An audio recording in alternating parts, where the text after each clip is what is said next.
प्यारे बच्चों, पिछले सेशन में हमने पहले पार्ट के 5 प्रश्न किए थे।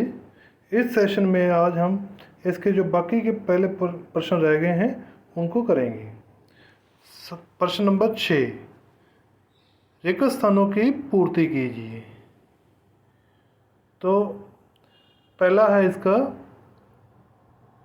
क्योंकि हरे पौधे अपना खाद्य यानी भोजन स्वयं बनाते हैं, इसलिए उन्हें डैश कहते हैं। तो हरे पौधे जो अपना भोजन अपने आप बना लेते हैं, इसलिए उन्हें हम कहते हैं स्वपोषी। क्या कहते हैं? स्व। इसी प्रकार ख भाग में पादपों द्वारा संश्लेषित खाद्य का भंडारण, यानी पौधे जो भोजन बनाते हैं, संश्लेषित खाद्य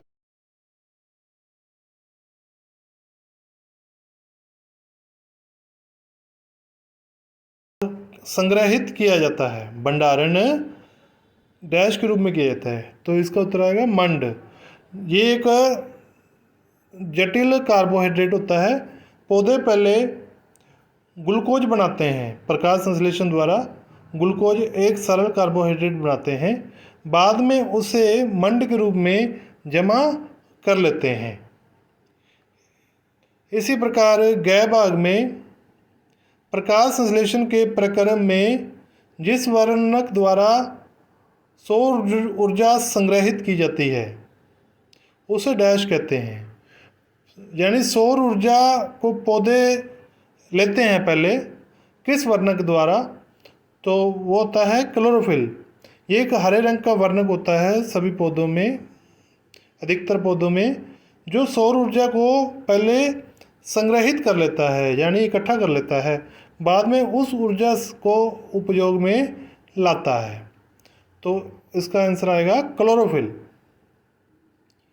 इसी प्रकार चौथे भाग में गह भाग में प्रकाश संश्लेषण में पादप यानी पौधे वायुमंडल से डैश लेते हैं। तो पौधे जो क्या लेते हैं? वायुमंडल से कार्बन डाइऑक्साइड गैस। तो पौधे वायु से कार्बन डाइऑक्साइड गैस लेते हैं और डैश का उत्पादन करते हैं। कार्बन डाइऑक्साइड लेते हैं और ऑक्सीजन का उत्पादन करते हैं, वायुमंडल में ऑक्सीजन की वृद्धि करते हैं। इसी प्रकार प्रश्न नंबर 7 में निम्नलिखित कथनों से संबंध परिभाषित शब्द बताइए।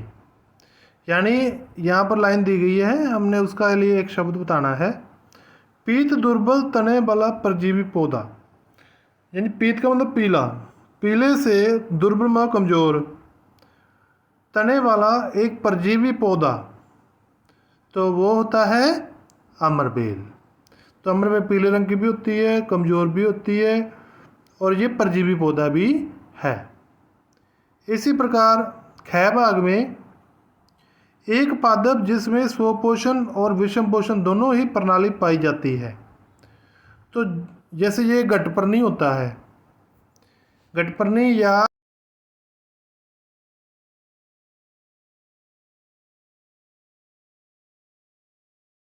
दूसरा ये कीटों का भक्षण भी करता है, यानी ये स्वपोषण भी होता है इसमें, और इसमें विषम पोषण भी होता है। विषम पोषण मतलब दूसरे जीवों से अपना भोजन प्राप्त करना, स्वपोषण का मतलब अपना भोजन अपने आप सिंपल पदार्थों से बनाना।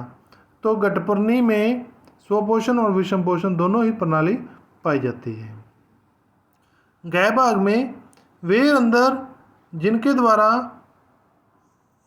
पत्तियों में गैसों का आदान प्रदान होता है। जो पत्ते होते हैं उसके निचली सतह पर छोटे छोटे छिद्र पाए जाते हैं, तो वहाँ से गैसों का आदान प्रदान होता है, यानी कार्बन डाइऑक्साइड अंदर जाती है और ऑक्सीजन बाहर आती है। इन रंध्रों को कहते हैं रंध्र या स्टोमेटा। तो रंध्र या स्टोमेटा। प्रश्न नंबर 8, सही उत्तर पर चिन्ह लगाइए। अमरबेल उदाहरण है। तो अमरबेल किस चीज़ का उदाहरण है? स्वपोषिका। स्वपोषित तो वो होते हैं जो अपना भोजन प्रकाश संश्लेषण द्वारा स्वयं बनाते हैं, तो स्वपोषित तो नहीं हो सकता। परजीवी का, तो इसका उत्तर रहेगा परजीवी का, क्योंकि अमरबेल दूसरे पौधों के ऊपर रहती है और उनका रस चूसती है, तो अमरबेल एक परजीवी है। इसी प्रकार ख भाग में कीटों को पकड़कर अपना आहार बनाने वाले पादप का नाम बताओ। तो इनमें से कौन सा है जो कीटों को पकड़कर अपना आहार बनाता है? तो अमरबेल तो परजीवी पौधा है, गुड़हल भी परजीवी नहीं है जो कीटों को पकड़ता है, तो उसका उत्तर आएगा गठपर्णी। गठ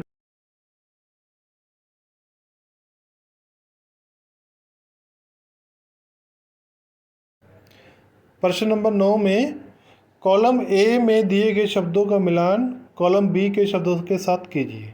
तो सबसे पहला है क भाग में क्लोरोफिल। तो हम देखेंगे कि क्लोरोफिल है जो किसके साथ मैच कर सकता है। तो क्लोरोफिल जो होता है, हेलो मोटो,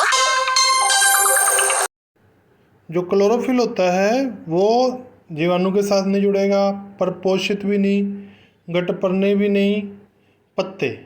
तो पत्ते जो होता है क्लोरोफिल में पत्तों में पाया जाता है, तो क्लोरोफिल पत्ती के साथ जुड़ेगा। इसी प्रकार इसका दूसरा भाग है जो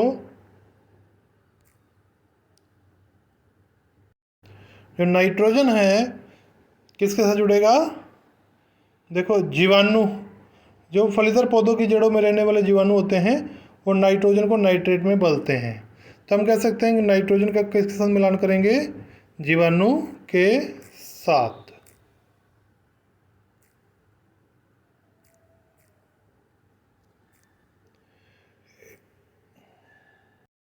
इसी प्रकार तीसरा भाग अमरबेल है जो, तो अमरबेल क्या है? एक परजीवी पौधा।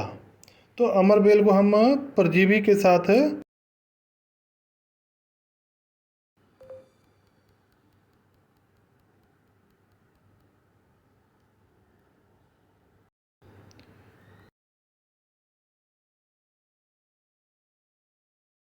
इसी प्रकार चौथे भाग में जंतु हैं जो वे प्रपोषित होते हैं। प्रपोषित का मतलब जो दूसरे जीवों से अपना भोजन प्राप्त करते हैं।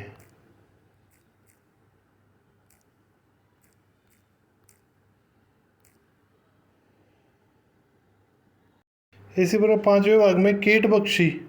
तो कीट पक्षी दूसरे बी कॉलम में गठपर्णी।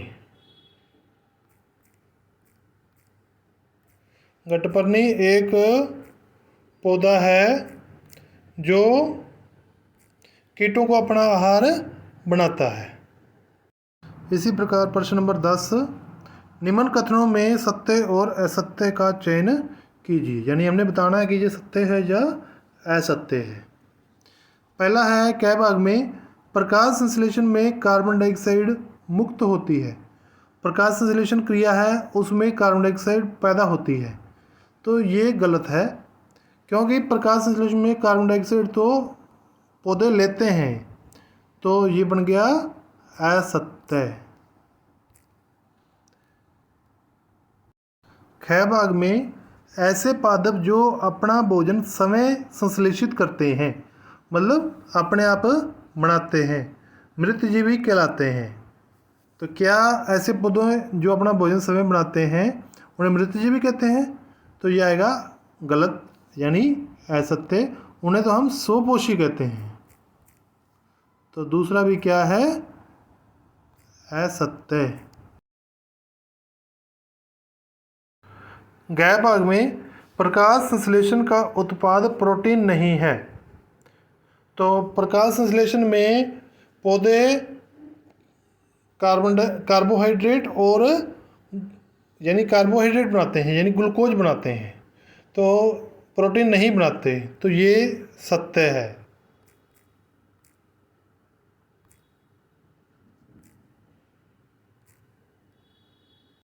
घ भाग में प्रकाश संश्लेषण में सौर ऊर्जा का रासायनिक ऊर्जा में रूपांतरण हो जाता है। तो प्रकाश संश्लेषण में पौधे सूर्य की ऊर्जा लेते हैं, यानी प्रकाश लेते हैं और उसे भोजन में परिवर्तित कर देते हैं।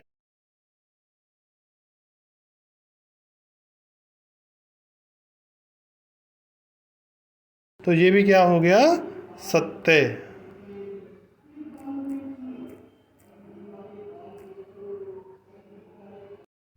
प्रश्न नंबर 11, पादप के किस भाग द्वारा प्रकाश संश्लेषण हेतु वायु से कार्बन डाइऑक्साइड ली जाती है?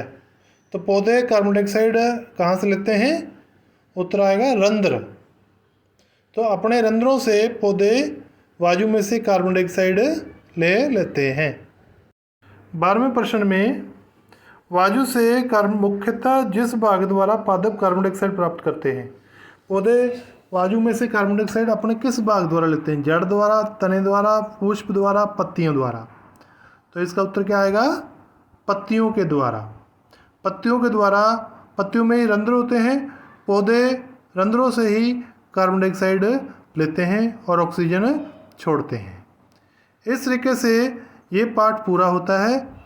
आशा करता हूँ आप सभी बच्चों को ये समझ में आ गया होगा। इसे याद करें, ठीक है, और इस वीडियो को लाइक करें और शेयर भी करें, और यदि चैनल को सब्सक्राइब नहीं किया तो सब्सक्राइब भी करें। धन्यवाद।